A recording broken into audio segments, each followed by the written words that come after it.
You wouldn't hurt the GoPro. Close your eyes. Fly over my mouth.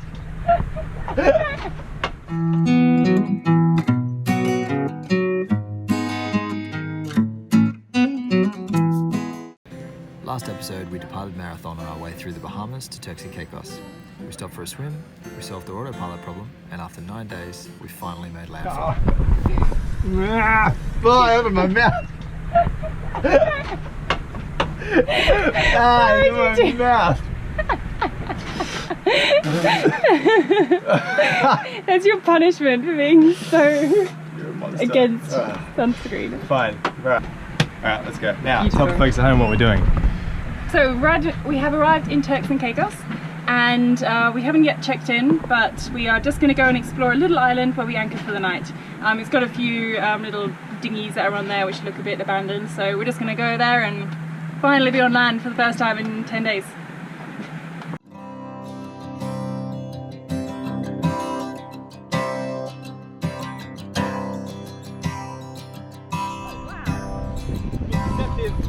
Good thing I wanted to go for a swim.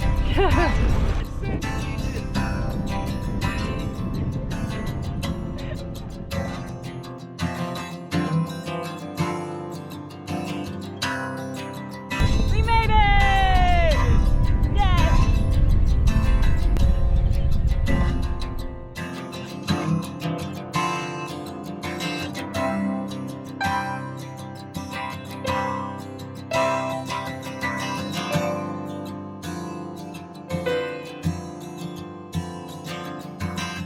After a bit of a stretch of the legs, we decided it was time to go and check in. But first we had to do our daily dinghy rebuild. This is where the customs office is in Turks and Caicos. It's a little bit rough, but people here were lovely and the process was pretty smooth. There were just 2 people to deal with, 1 person from customs, 1 person from immigration. And, yeah, a bit of a tick and flick exercise really, which is fantastic. And this is our parking spot. Now we can actually go enjoy the island.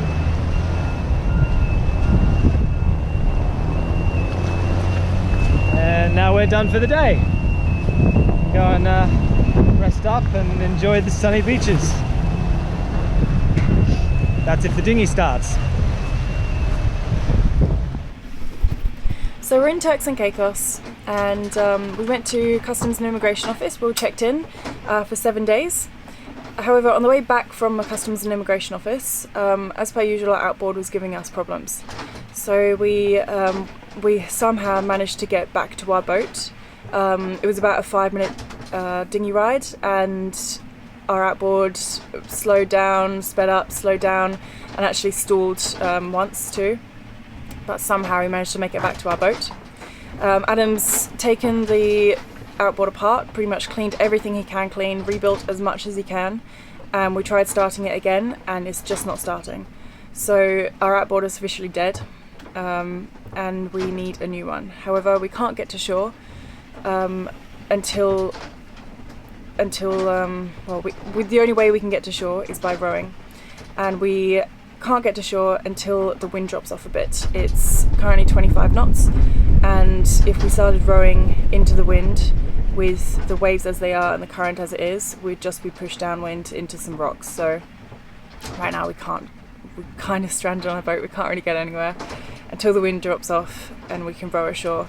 From there we'll go to a dinghy and outboard dealership and we'll just buy a new outboard because we're both a bit sick of dealing with the current outboard, and I just don't think it's worth us rebuilding it, a professional rebuilding it. It's just going to give us problems in future, and we just, after this experience, we don't want any more problems not being able to get on shore again. We eventually rowed ashore, but soon remembered that it was a Sunday and almost no shops were open. But thankfully a restaurant was. Finally having a well-deserved meal after 12 days on a boat.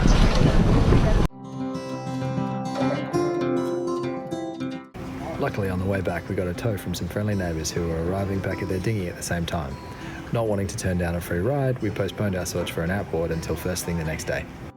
So we had this elegant plan of how our morning was going to go. It's another adventure ashore, to buy a dinghy outboard today, or try to. We had a man with a jet ski arranged to pick us up at 7:45 from the boat and tow our inflatable ashore. And then we were going to be picked up by our mate JD, the taxi driver from yesterday, at 8 o'clock, who was going to take us down to the Yamaha dealership. And we were going to buy the outboard, and it was all going to be finished by lunchtime. So 7:45. No Mr. Man with the outboard, with the Sea-Doo, the jet ski. So we row ashore, climb the hill, come into the car park, expectantly waiting to see our mate JD. No JD. So now we're hoofing it down the road. An hour at least, 2 hours. With sandy feet and flip-flops on our way to the other side of a very large island. So we can buy an outboard that we have no idea how we're going to get back to the boat. Fingers crossed our hitchhiking skills improve. We got picked up by this really nice man who was just on his way to buy cigarettes or petrol or something. And it was really good. We had a really nice chat with him, and he took us right to where we wanted to go, or the first stop. We found a 8 horsepower Mercury. It's remotely affordable. And now we're on our way to the Yamaha dealer that's about 4 k's up the road to see what they have to offer. You have got to be kidding me. $11. $11 for Tropicana. How does anybody live here? It's insane. I just don't know. But yet we're still shopping. I feel so bad for the locals here. That's extortionate. So after a 6-kilometer walk, finally made it to the Yamaha dealership. And it's Monday morning, 10 a.m. and he's decided not to open.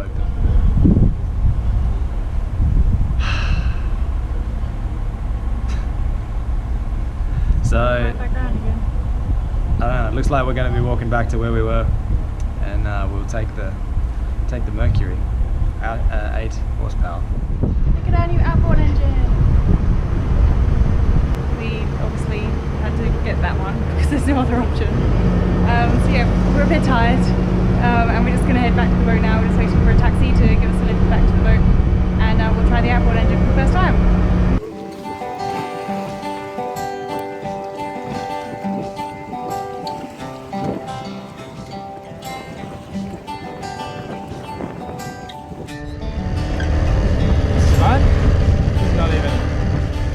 Do I look like a hobo? Yes, you do. So we probably haven't showed you this yet. To sort of keep the load off the packing glam, we've been sailing with the motor in reverse to stop the free spinning, which has been fine, and it's worked well. It's stopped it from spinning, stopped it from dripping, taking the load off the packing glam. What's happened when we arrived to Grand Turk is that, like many other times, we tried to pull it out of reverse, put it into neutral to start the motor so that we could go to windward, drop the sails, and put the anchor down. But this particular time we were doing about 6 knots, and it was pretty tough to get out, and I foolishly had a bit more muscles than brains, and we have now got a broken gear selector linkage, which is quite an integral piece of the puzzle. So yeah, that's pretty much had it, and we're going to need to have something fabricated to replace it, because a 37-year-old boat is not known for its wide selection of spare parts, particularly little ones like this.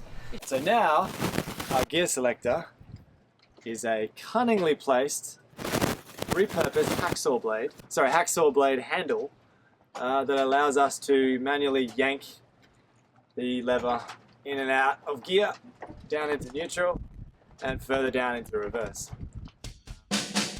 So, with at least a few of our problems put to bed, we decided to head off to Grand Turks, the capital of Turks and Caicos, and we were lucky enough to jag an escort from the locals on the way out.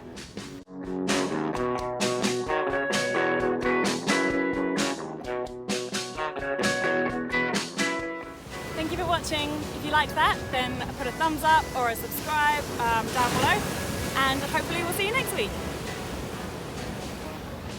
And the links are in the bio.